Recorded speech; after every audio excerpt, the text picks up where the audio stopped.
Dhaggeeffattoonni oduutiin jalqabanii finciltoonni TPLF irraa magaalaa Laalibeelaa seenuu isaanii jiraatanii fi kantiibaan itaana magaalichaa BBC'tti naannoo Amaaraa godina Walloo Kaabaa keessatti kan argamtu Laalibeelaan bakseen qabeessa kan UNESCO jalaatti galmaa'e. Kantiibaan itaanaan magaalattii obbo Madaan Firootaadaasaa guyyaa keessa naannoo sa'aatii 7 dhukaasa tokko malee humnoonni Tigraay magaalattii to'achuu BBC'tti. Humni murtaa'e seeneera magaalas to'ataniiru. Lakkoofsi isaanii garuu hagas guddaa miti. Jiraattonni magaalattii irra hedduun baqatanii ba'aniiru. Uummanni waan humni isaa danda'u gochuuf yaalii godheera. Garuu hanga ammaa yaaliin deebisanii magaalattii to'achuuf godhame homtuu hin jiru. Karaa Gannata Maariyaam jedhamudha kan isaan seenan. Amma magaalaa guutuu to'ataniiru. Akkuma beektu magaalli kun magaalaa hambaa idil addunyaa ta'e qabdudha. Gareen kun ammoo hambaalee akkasii balleessuun amala isaa waan ta'eef uummanni yaaddoo guddaa qaba. Tarii dhiibbaan godhamee akkaataan hambaan kun itti baraaramu miidiyaaleen waan dandeessan osoo gootanii gaariidha. Amma dhukaasni homtuu hin jiru. Anis achuma ganda baadiyyaa naannoo sana jiruun jira. Yaaddoon keenya inni guddaan hambaa kana. Kuni hambaa uummata addunyaa waan ta'eef mootummaa naannoo fi kan federaalaa waliin walii bilbilaa jirra. Humni seenee hambaa kana akka oolchu yaalii gochaa jirra.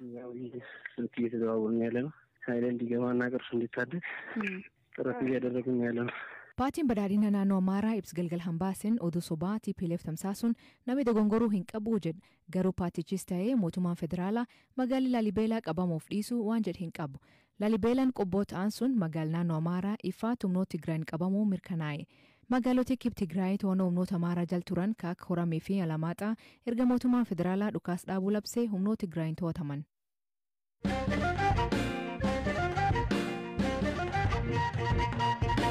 Hooggantuun dhaabbata gargaarsa Ameerikaa USAID Samantha Power akka daawwannaaf Itoophiyaa turte Ameerikaan qaamkamiifuu hin loogduu jirti. Hooggantuun tun takalee galgalaa erga ministeerri nagaa Itoophiyaa Mufariyat Kaamil waliin wal argiteen booda miidiyaaleef ibsilaatte waraanni Tigraay mariin akka furamuu fi deeggarsi namoomaa dhaanqa malee akka Tigraay ga'u gaafatti.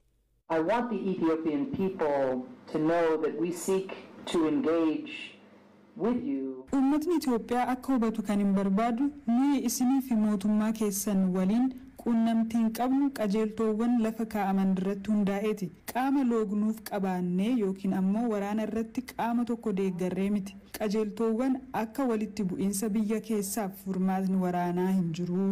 Qaamoleen hundi dhukaasa dhaabanii waa'ee araaraa fi loltoonni fi milishaan naannolee ollaa keessaa akka bahan marii eegaluuti. Ameerikaan waraanni Tigraay keessatti eegale naannolee kaanitti babal'achaa jiraachuu yaaddoo guddaan hordofaa jirti. TPLF waraana gara naannolee ollaatti babal'isuun booda akka tilmaama keenyaatti Affaar keessa namoonni 76,000 naannoo Amaaraa keessa ammoo namoonni 150 qe'ee isaan irraa buqqaaniiru. Qajeeltoowwan biroo kan akka hojjettoonni gargaarsa namoomaa bilisummaan hojii isaanii akka hojjetan akka hin haleelamne yookiin miidhaan kamuu akka irra hin geenye jechaa jirra. Danqaa malee lubbuu namoota rakkoo keessa jiranii akka baraaran socho'uu qabu. Marii ministeera nagaa Mufariyaat waliin godheenis kanuma nu hubachiise. With the Minister of Peace just now, I stressed these values. Hooggantuun tun ministeera muummee Abiy Ahmad wal argitee mari'achuuf fedhii qabaatus sababa yeroon gabaabaa ta'ee fi Dr. Abiy Finfinneedhaan al jiraa jedhameef wal arguu hin dandeenye jette.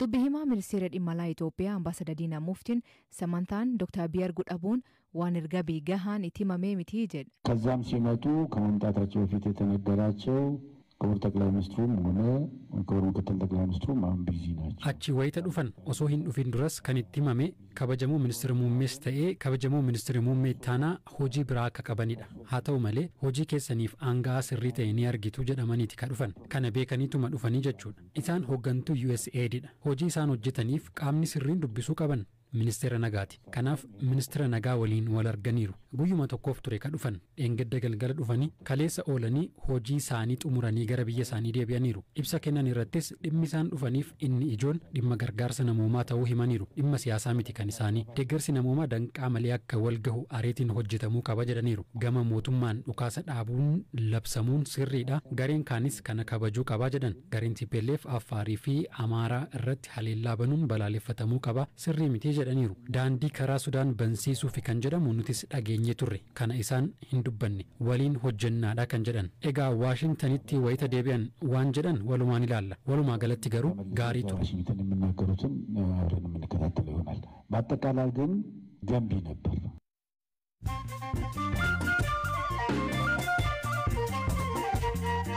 dhaggeeffatooteen amma oduu gaggabaaboo addunyaa isaan dhageessisaa jalqabaanii pireezidantiin haaraan Iraanii Ibraahim Ra'iis waxabajii keessaa filannoo mo'atee harka kachuun aangoo qabate. Biyyoonni lixaa geggeessaa amantii islaamaa kanaa nam garmalee seercisuutti ilaalti. Muddamni isaa yeroo Iraan uggura US hirkeettee fi dinagdeen isii kuuftu dhufu. Texas keessatti namoonni 10 balaa konkolaataatiin du'anii namoonni 20 miidhaman. Hangafoonni US konkolaatonni kunniin namoota seera alaanii Meeksikoo irraa dhufan faachuu mal. Konkolaataa silaa nam 15 faatuuti namoota 30 faachuun balaa kan dhaqqabsiisee jedhan. Baanglaadeshitti bakka kaan bu'ee keessummoota cidheer turan 17 jees. Misirichi dabalatee namoonni biraa 14 ta'an ammoo miidhaman jedhan. Waggaa waggaan ardii Eeshiyaa keessatti namootni dhibbaan lakkaaman bakka kaan du'uu himan.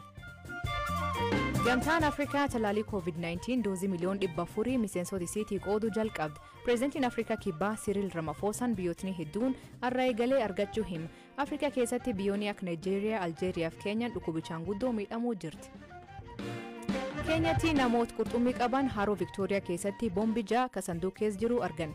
Namoonni kunneen qurxummii seewun yoo ilaalan boombii arginaan baqatanii poolisii yaaman. Akkuma kana bara 2019 boombiin tabarkolonii jedhanii yaadan haroo keessatti argamti.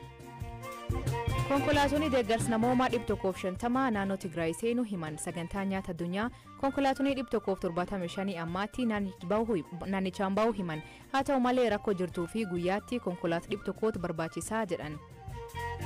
Haleellaa gareen Boko Haram kaaba Naayijeeriyaatti geggeessaa jirtuu fi namoota miliyoona 4 oliitti beelaaf saaxilamuu UN beeksiste. Qonnaan bultoonni naannoo sunii garee kanaan miidhamuun nyaati dhabamuu himan. Dabalataan weerarri kooronaavaayirasii rakkoo tanaa haqa raallee rammeessuu himan.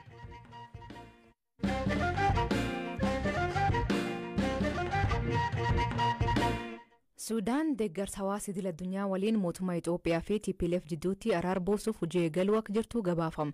Kale galgala ministeerri dhimma alaa Ameerikaa Anthony Blinken fi ministeerri muummee Sudaan Abdallah Hamdok dhimma kana irratti mari'achuu ibsan. Haa ta'u malee dubbii himtuu ministeerri muummee Itoophiyaa Bilaane Siyyum Itoophiyaan jaarsummaa Sudaan akka hin amanne ibsite. Beekaa Toomaa gabaas qaba.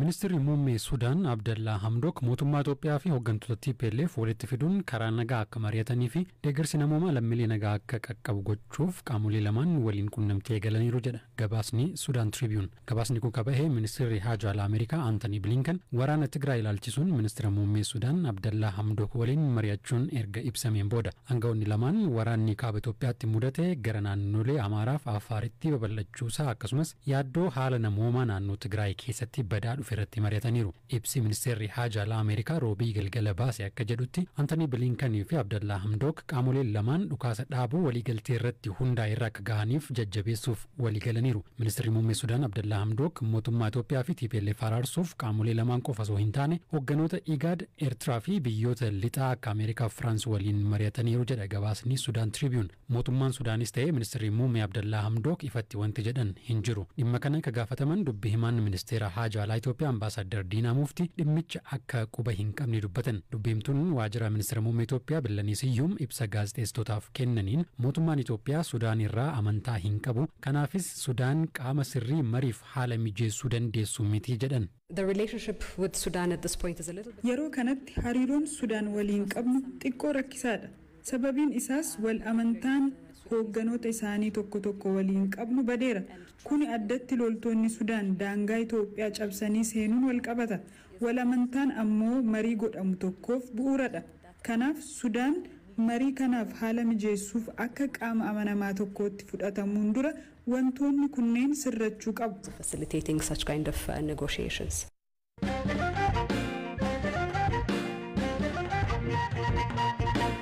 Ajjecha dargaggoo Gammachiis Moosisaa ka guyyaa tokko erga fuudhin booda dhabamee reeffisa bisaan keessatti argamu hordofee haadha warrisa dabalatee namoonni 6 to'annoo jala oolan. Itti gaafatamaan bulchiinsaa fi nageen magaalaa Naqamtee obbo Misgaanoo Gaarii BBC'tti himetti namoonni kunneen shakkiin to'annoo jala ooluu hima. Obbo Misgaanuun ka dogeessa fayyaa kanaan gadduu himu erga maatiin poolisiif gabaas kennan barbaachi itti fufuu hima. Zilaalem Taaddesaatti dubbis. egaa barbaacha sana keessa maatiin jira, waaddanyoonni hakiimonni jiru, poolisiin jira, hundumtuu waliin utuu barbaadaa jiru achitti argamee jedhame. Achitti yeroo argamu qaamni amman jedhu kun hundumtuu waliin ta'ee reeffi kun daaktuu nutti barbaadamee bishaanichi xiqqoo guddaadha waan ta'eef akka inni bishaan keessaa bahu ta'e yeroo bishaan keessaa bahutti akka odeeffannetti jechuudha. Yeroo bishaan keessaa bahutti tokko jaakkeettiin isaa qarqaruma bishaanii fannifamee mukarra akka inni fannifamee jirutti nuu kaasanii qarshiin 5,785 natti fakkaata. Ammas kan nuti sirriitti yaadatu kiisii isaa keessaa argameera kan jedhu qubeedhaan warqii quba isaarraa argameera, sa'aatiin harkaa quba isaarraa argameera kan jedhutu nuu ka'e.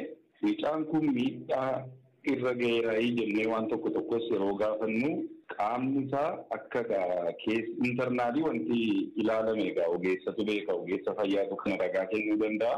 Bakkee isaa garuu yeroo ilaallu qaamni isaa fayyaadha.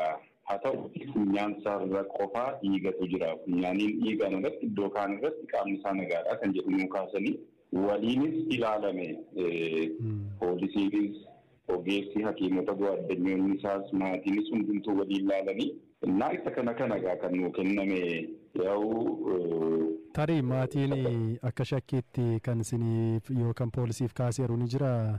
Tarii qaama shakku, nama shakku, haala shakku wayii. Amma isuma kanaa wal qabatee amma dhiira 4 dubartoonni 2 shakkiidhaan kan wal qabatu qabamanii to'annoo jala galaniiru.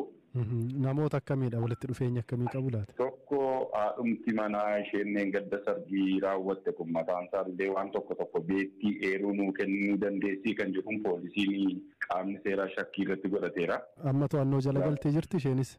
Amma qulqullaa'ee dhimmichi qoratamutti akkasumatti isheen illee qorannoo jala jirti. Qaamni kan biraa mana viidiyoon ni deemeera jedhamee shakkames mana suuraa jechuudha. Achittis taateen kun achitti raawwateera karaa jedhuun shakkii qaburraa poolisiin qaamolee kana keessaas namoota muraasa shakkii irraa qabu qabanii to'ataniiru qulqullaa'aa jira jechuudha. Ammaatti wanti addatti argamu hin jiru.